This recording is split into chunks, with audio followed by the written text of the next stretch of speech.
Hey, and we live, we live, we live, we live. Hey, and we live, we live. We out here in Harlem again. I'm out here, like I always say, I always know people from something, either basketball or other family members or friends. But today, I'm out here, we're going to be talking about fitness. And we're going to be talking about this gentleman right here. I also say I don't really like to say people's name only because I know for me, my name is a little difficult and some people get it wrong. So I'd rather a person also has be more pride about themselves and say their name. So you kind of tell them what your name is and something about you. What's up, everybody? It's your boy Mac, right? Okay. My name is Darell. Everybody call me Mac. Okay. So Darell, well, we call him Mac. From where I know Darell from, I'm gonna get going back and forth between Darell and Mac. About that. I know him from him being in college and going to school with my god brother. So that's where I first met him, and that's where I know him from. But we're gonna talk more. We're gonna first talk about what you're doing right now. What I'm doing currently right now is building a brand of my own. Okay. Me and another friend of mine, Kareem. What we are doing is pretty much trying to inspire people, push people to be the best potential of themselves through fitness. So we're giving life lessons through fitness. Okay. Right now we over here on 145th, so you can see the park behind us. This is somewhere where he's grew up. This is where he grew up and where he's become a man, and he's learned lessons, good and bad. Like I always say, I like to talk about education and talk about middle school. So we're gonna go back. Okay. So we're gonna take it back. So you can talk about your experience in middle school and how was it for you, like socially and education-wise. Man, I was a troubled kid. I was a troubled kid like any other kid. I grew up in a single-parent home, so I think that played a big part, not having a male role model in the household. I just knew that having education would separate me from others. So my mother always enforced, staying in school and doing what you got to do, because you don't want to be, like the other guys that's like dropping out of school. So it was very important. All of us. I'm just cut you up because we got the old school in the background. He playing his music there, right? I see. Yeah, we a little tape there. It's all right, brother. No, it's cool. But I just wanted to stop him anyway and just he's going. Thank you, brother. Appreciate it. No, we ain't know. It's all right. We want to talk about, as you said, not having that male figure in your life, right? And the reason why I pulled that out of everything you said is because I know for me that was tough. At a young age, when you don't have that male figure, you always you kind of in your way, like, yeah, I know what I'm doing. I'm going to listen to my mother or the females in my life, or the women in my life. Sorry about saying females. But it's not going to go, it's going to go but so far. Right. Because you got to experience it, or you got to have a male that's there for you. Right. Growing up, like you said, not having that male figure, how did it, if you could give an example, how did it affect you in middle school? Man, I pretty much had female tendencies, and when I say that, just being sensitive about certain things, like name calling and crying and whining, things that are women traits. Being very sensitive, and having a male figure in the house would definitely have changed that. Just setting the tone and giving me the discipline that I needed. Yeah. So how was your grades in middle school? Oh man, I was CD student, man. I really, school wasn't important to me, really. I didn't understand it, And so why was that to you? If you could think back, why would you say that? Just caught up in so many distractions, young girls, fooling around. I was a class clown, my sense of urgency wasn't there. It wasn't clicking for me. So that.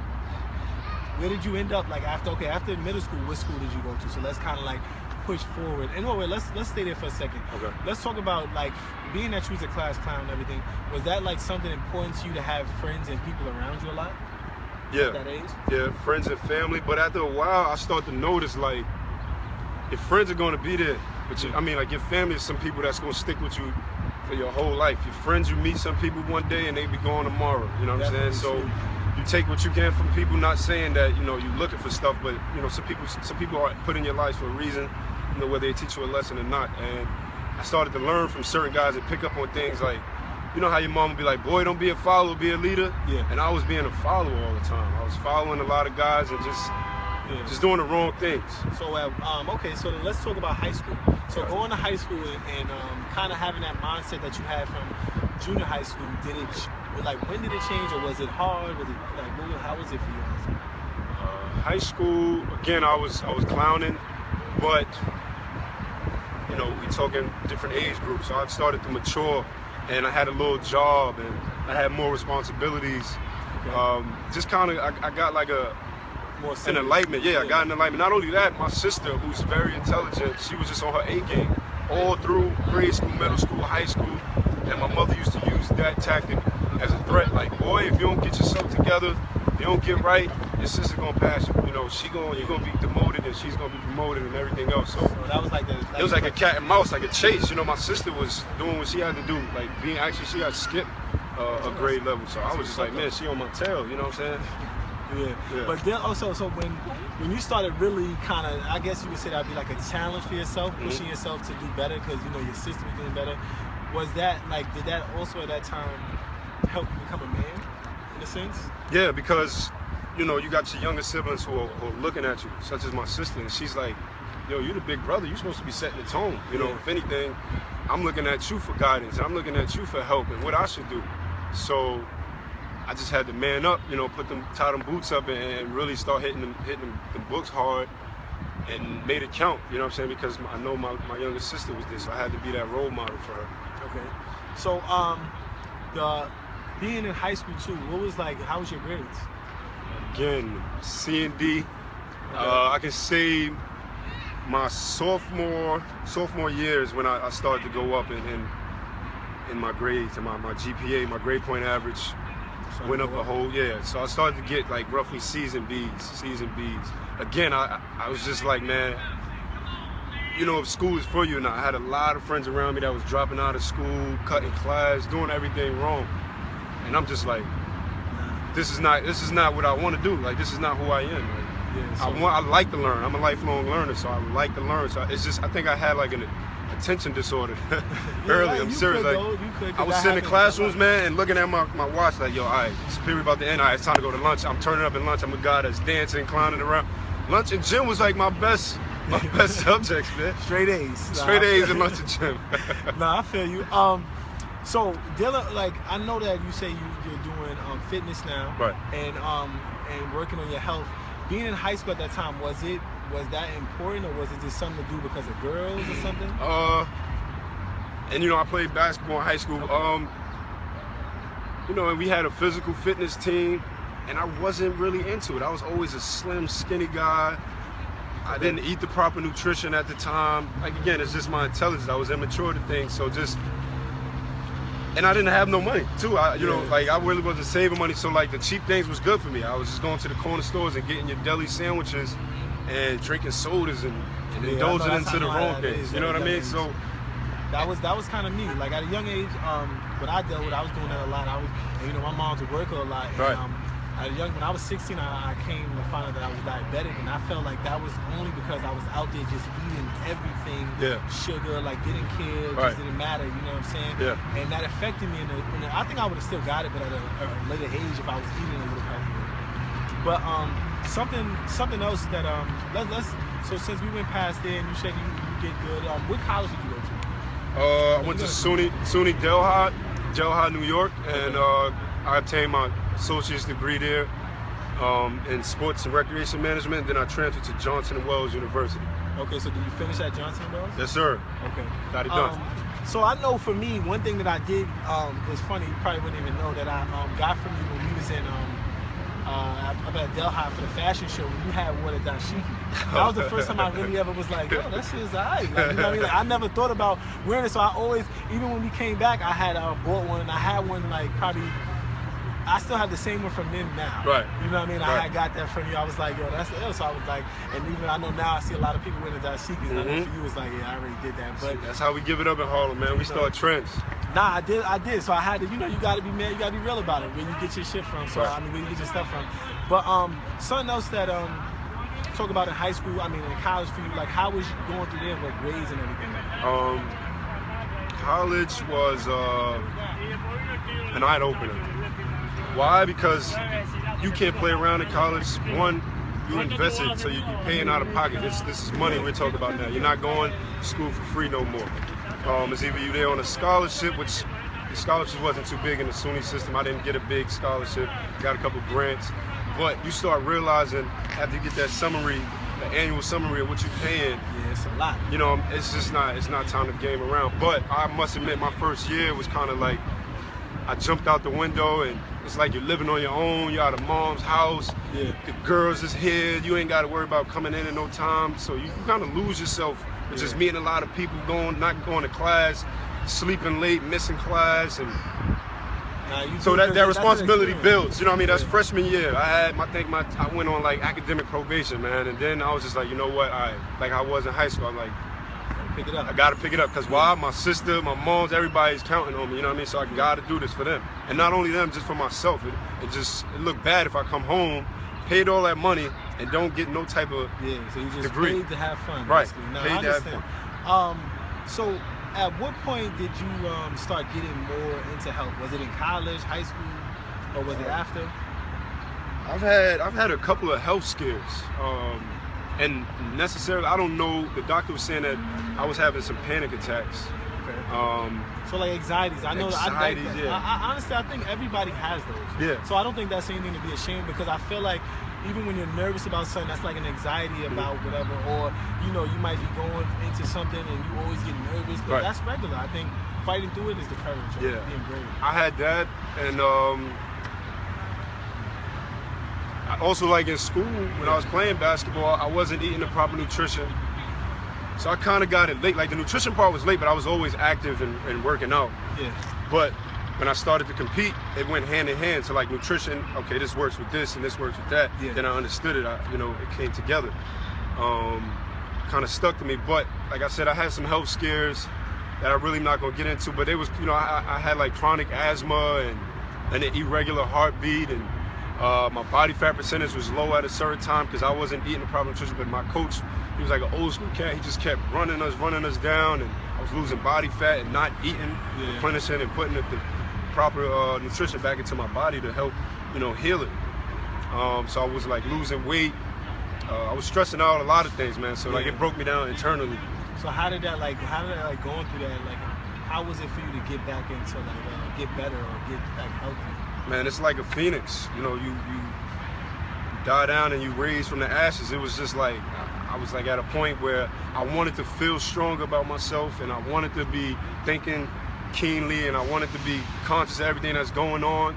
So, in college I got with a group of guys that we inspired each other. Yeah. And we was hitting the weight room heavy. We was hitting the weight room, and really to tell you the truth, we didn't have no guidance. We was just like, man, whatever it is, whatever day it is, we just gonna go and do it. Yeah. Everybody's doing the same muscle group on that day. Yeah. And so how was that? Was it tough, like in the beginning? Yeah, it was tough, like anything else. But it's like it grows on you, and it's either you can accept it or not. You know what I'm saying? It's one way or the other. And I accepted it. And then like just summer trainings with working with my cousin who's a pro athlete, I started to understand it more. So it's like educating yourself as you're growing along with the fitness and how it works. And do you think that that's part of the reason why a lot of people don't like really get into exercising, because they don't have the knowledge of it? I think that they're shallow. Some people can be shallow, or they don't understand. Like some I might work somebody out right now, and they may not feel the pain tomorrow. They may feel it the next day after, but not understand where this pain is coming from, or what type of muscle fibers, or what they how strenuous the workout was or whatever. They don't know the cause of that. Yeah. But some people will work out and not eat the right things and just be like, they're not getting better. Right. I just feel like it's nothing happening, but it takes time. It definitely does take time. It takes time and effort. Okay, so how did you get into like your get right workout? Like how did you get into that branding of your stuff? Well, it all started like back to my mom just threatening me with my sister, saying, well, if you don't get right, get on the right track, get on the right track. And I think I heard Fabulous, he said something like, dudes better get right before they get left. And then when I heard it, it was just like, it stuck to me. Yeah. And, I heard Mom Dukes always, instilling it into my brain. And then I heard Fab say it and it clicked. I'm like, I better get on the right track before I get left behind. And I'm just like, I shot it to my cousin one day. We was in his crib. I'm like, yo, what you think about get right before you get left?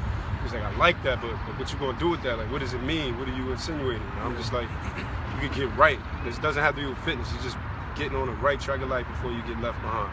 Okay, so with that right there being said, we do have another face of his brand here, and we're gonna I want to sit down. So I'm gonna ask some questions, but from behind my phone, because I ain't got the best camera, but we out here. So they're gonna slide over, and I want you to introduce yourself first and kind of talk more about yourself, a little bit about the brand and yourself. Hey, how you doing? My name is Kareem.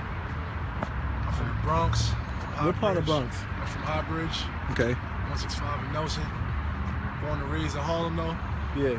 But, what part of Harlem? I was, Sugar Hill, 157 in Amsterdam. Okay. And I moved to the Bronx, and then from there, I just became a Bronx now. All right, so I want y'all to just kind of talk about what y'all doing. Also, you can start off first with saying your social media, like wherever you want them to contact you at, so you can go, and then we'll just talk more about y'all branding and what y'all doing. Cool. Well, my handle is Get Right Workouts. That's the general page. Actually got the website up at GetRightMovements.com. We're still building, but there's some visuals, and I was on tour actually too. There, my old tour dates was posted there. We got some apparel coming up on the website that you guys can email me, and I can get some apparel out. Yeah, all the information that they're talking about is going to definitely be on the link. Yeah. So you're going to do the. But I just want you to say it because some people need it's Get Right Workouts. Yeah, spell it out for on them, Instagram. for some So GET_RIGHT_ workouts WORKOUTS. Okay. Instagram. That's on Instagram. Instagram. Yeah, that's on So Instagram. And then on Facebook, I got Facebook. It's more personal page. It's my name, Darell Young, and yeah, I don't use that handle too much, but I'm more frequently on Instagram than anything else. Okay. All right, so you go ahead and tell them your handles. I'm on Instagram, but it's more of a social page, Kareem the Godson. Facebook is still a personal page. Just spell out your Instagram, just so people can. REEM God GODSON. Excuse me, the Godson. It's Reem REEM God THE God GOD Son SON. All right. So you have anything else? Y'all said y'all working on the website, right? Yeah, the website is up, but it's still under construction. We got some things, some portals I want to add, like live feeds of people blogging and talking about fitness on there. Yeah. Got some good ideas, but it's there right now. So it's like I guess you could say a domain page. Yeah. Yo, and all right, so yeah, we got the boot camps running too. The boot camp. Start talking about the time and the place, everything about the boot camp. Well, the boot camp this year will definitely be located on 129th and 7th Avenue at Salem. We transitioned from County Cullen, which we hosted it at. Yeah. We started everything from at County Cullen right here up the block on Harlem 144. Children's Zone. Harlem Children's Zone. Okay. 144th and 8th Avenue, County Cullen, PS 194. We had it on Mondays and Wednesdays last year from 7 to 8. This year moving forward, we found another space, Salem on 129th and 7th, and we have those days, Wednesdays and Fridays at the same time from 7 to 8. We just switched the days up. Okay. $3.99 too. $3.99. Free. That's good. That means y'all really trying to help. Oh yeah. What's some of the, if you can give maybe a little description of some of your workouts, because I know you say it's a boot camp, so when people hear that, they get scared. They get nervous. They get nervous. So you gotta kind of tell them. Well, it's not militant style. I think our attitudes are militant. How we want the best for people. Very stern, very stern. And just we want the best, and we're giving them our all. We're screaming, we're loud, and like I said, we want the best for people. But it's we're trying to burn the most calories, so that means it's intense. Yeah. We ask that people push themselves, keep a good pace, and another thing we strongly emphasize is the formation. Like a lot of people work out incorrectly, like the wrong form. You know what I mean? So part of growing is part of knowing, like doing the things properly and understanding why are we squatting like this and why are we getting low like this and what this works for, you know what I mean? So there's some educating them. Yeah. Educating them while we conditioning them. Okay. So it's about an hour workout. So how does it go between y'all? Like, do you run him or he runs him sometime, like back and forth, or it's like y'all got that energy where y'all like connect? It's like honestly, I feel like we work very well together, you know, and I feel like the boot camp, the energy is always at the all-time high with me together. Like, his energy reciprocates. Back and forth. So back and forth. We generate that through the crowd, like we come in with tons of energy, and it's more than just come there to work out. We also want to leave something behind. Like, we ask questions, how do you feel? Like, what are you getting out of this? We've gotten emails. We've gotten, just positive feedback on just what we're doing just for the community as a whole. We're changing people's lives. And people are really taking our craft very seriously. That's good though. We do this not just for the sake of it. Like, we really love what we do, so it's not work. We go there and we just perform, and people feel that, like, they know it's genuine. Like, it's just more than just yelling and screaming, because we actually do more. Like, it's about learning, because when you go there, so you feel connected with them in a sense. Yeah, we've built relationships, like, and rapport with these individuals we never met a day in our life, but they came and they seen like potential in these two young men. Like, yo, these guys are good, and they're good at what they do, and these guys are positive. And not only are we working with adults, we're working with kids of all ages. Like I work for the Harlem Trinity Zone, and most of my kids sometimes don't even come to program, but they will come to support the boot camp and just make sure they check off their fitness time. Like, yo, I worked out with Darell and Kareem today. I should check that off tomorrow when I do a 10 That's program. cool though. I used to work for Harlem Trinity Zone. I was a site manager, so I liked it. I was actually over here at 197 too, and a couple other places up here, so it was cool. Definitely talk to y'all about that, because they got the gym over here. Y'all get that too. So is there like anything, like, what's your normal day like between y'all working out? If y'all had to go, do y'all like compete, or is it like a fun competing in a sense? It's always a level of like pushing each other. Like, we make sure we compete at the highest level because we want to better ourselves. Like, I wouldn't work with him or train with him if I felt like he was gonna sell me short. Like, our job is to push each other, because that's the only way you're gonna get the best results. I can't train with somebody who I feel like is beneath me, not in a bad way, but eventually you're gonna slow me down, and I won't benefit. Like, you're gonna benefit and I'm not. But for the both of us, when we train together, it's always positive. It's positive energy, advice. But that's good though, that what you're saying, because a lot of people, they go into these workouts and they're like, okay, like, if I was gonna work out with you, and I was like one of those people like, oh, nah, I gotta lift the heavyweights. I'm the person like, look, y'all doing 50, give me 10, because that's me, right? You know what I'm saying? Start where you need to start. So like, I think that's the hardest part about people understanding where their level is and not trying to kill themselves. See, you know that's the thing. It's just being a realist and understanding, like, you're not gonna start where we at. So don't jump in this workout and try to grab these weights, because you're gonna hurt yourself. So it's about training smart and knowing what you can do, because you gradually grow. You will progress. The muscle will grow. You know what I mean? The confidence will be there as you build. You know what I mean? Yeah, no, definitely. Last, just one more question, really, just for you, or even you, if you guys are both want to just answer in your own way. What's something for you that you had to deal with that was really difficult? Maybe you got past it, or something else that maybe you didn't get past and you're still working with it.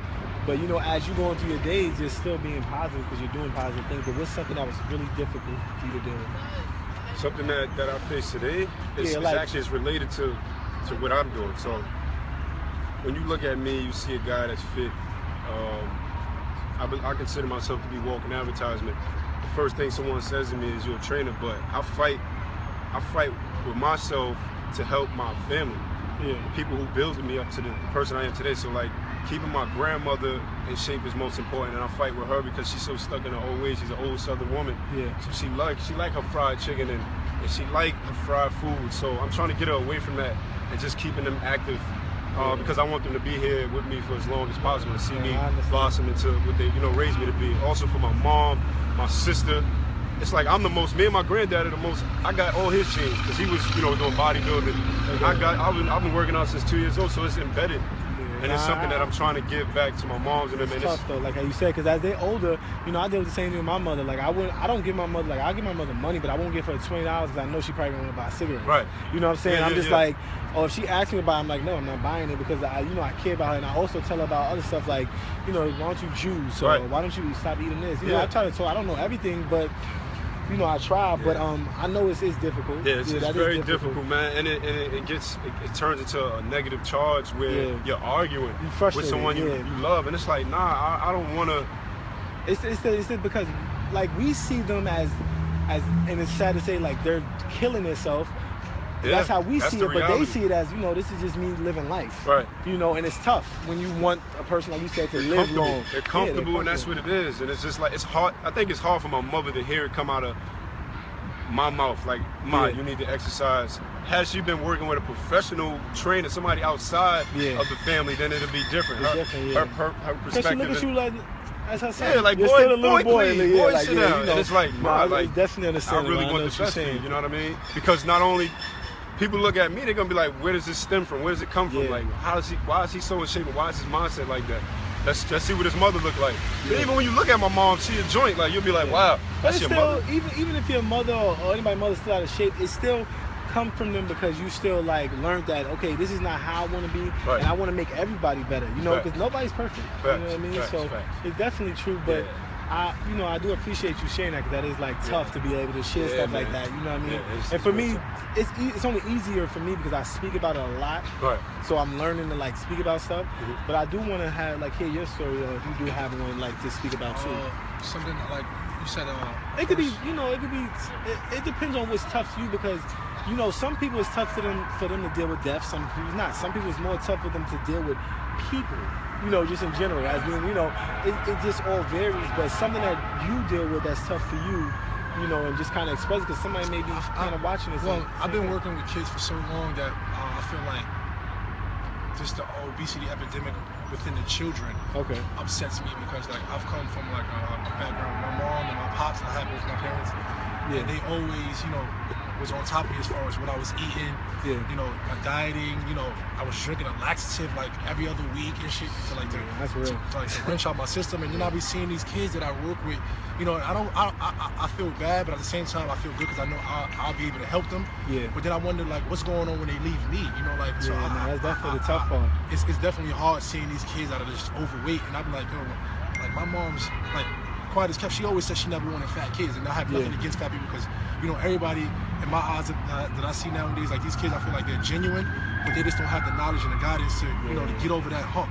And this epidemic that we face in Harlem, like this brand that I helped build with him, because this was already started by him. Like I jumped on the board because I felt like his passion was just as strong as mine. Like, and I felt like us together is a dynamic duo. Like, and I feel like people don't understand why we train and why we work so hard. But it's not for show. It's more than just show. Like it was never for show. It was about good health and promoting you this gotta good speak health. about that though. You gotta speak about that, because there are a lot of people, like, I'm not really big on working out, but I do work out as much as possible. And when I do work out, I'm more of like, I want to get in the gym, do what I gotta do and get out. Some people are like, I want to get in there, you know, might flex a little bit so people see what I'm doing. It's like, nah, you know what I mean? Like, do your workout and let's keep it moving. And you a know lot what of I'm saying? times, not to cut you off, a lot of times No, people no. feel like they have to be in the gym to You don't consider have to. it to be working out. Like you don't have to. Like working out, period, is just active movement, just being active, Yeah. like walking, which is cardio. We do it every day. People don't know that they A lot of wake up people and work don't. out. Like you Yeah. wake up and do something unconsciously, like walking up steps. You know, you're doing something every day, but sometimes you just need a little bit more. You just need a little bit more. You just need to change something different, like, so that your body responds differently. Like you're just giving it a shot, a different shot. But for the most part, man, like Just I make said, it better tomorrow. Exactly, man. Small things, small increments is going to eventually add up, and that's what I tell my grandmother, man. I told her the other day, I said, hey, grandma, we got to get back to walking the halls. Yeah. She like westerns, so she like cowboys and Indians. She like watching that. So I'm like, in between commercials, you know, stand up, throw some punches in between commercials, do But that's something. what I'm saying. You could do anything, like he's saying. Anything, just to get that heart rate going. You know what I mean? Yeah, it's definitely true. That's why a lot of people, they're like, yo, you eat a lot. I'm like, yeah, but I move around a lot too. That's why I'm so skinny. Like, it's not that I work out, because I really don't work out like that. But moving around, like you guys say, and being active, it keeps you in shape and it keeps you, you know, healthy in a sense. I'm gonna be forever fit. I know that for a fact. Today I can speak. Into existence. I know 20 years, 40 years from now what I'm gonna look like and what I'm gonna feel like. But see, the thing about that too is that, like, for me, I've always saw people that worked out and then they stopped, or they started, and then they, so you know, they walking funny, they or lose themselves. Or they lose the weight, and it's like, nah, like this weight to me is perfect, because I don't have to really do too much to maintain. You know what I'm saying? Like, you know, y'all a little bit bigger. Y'all, I ain't even say, look, y'all bigger than me, so it's like I would have to really like go hard and really maintain that. And that's why I give it up to y'all, because it does take a lot to maintain. Like he was saying, going to the grocery store, just buying certain things that you don't, you know, even like eating some things you may not like, but it's good for you. And it's just it's a level of discipline. Like, man, once you find that level and you there, like, it's just like nothing can bring you, nothing can stop you. Like once you're there, you're there. I said that too the other day. I found myself just stressing out about, you know, typical life things, and I'm like, man, I gotta get this negative energy out. And the only way, the only place is to be in the gym. Like, that's my sanctuary. You know what I mean? I'm in there, able to exert that negative energy by lifting them heavy weights and taking out my anger on the weights. That's what a lot of people need, though. Yeah, beat the gym up. You know, like boxers. Like Mike Tyson's one of the best fighters. That dude had a lot of build-up anger. You know what I mean? So he was able to get in the gym. I mean, in the ring, and knock dudes out. Right? Yeah, so that's when you gotta out. let it out in a positive way, in a good way, and like you're saying, exercising, listening to music, whatever it takes for you to get that, to get that out of you. So like I always say, I thank y'all for like at least having me, coming out, talking and everything. One thing I always say is that you got to get your own on your own. And when I say that, that's because you got to get yourself right before you get anything else right. But once again, thank y'all for coming out, and stay tuned with us. This is Rain Check. We in Harlem. We always all over. We're gonna see these guys again. This is the first time, but won't be the last. And we out.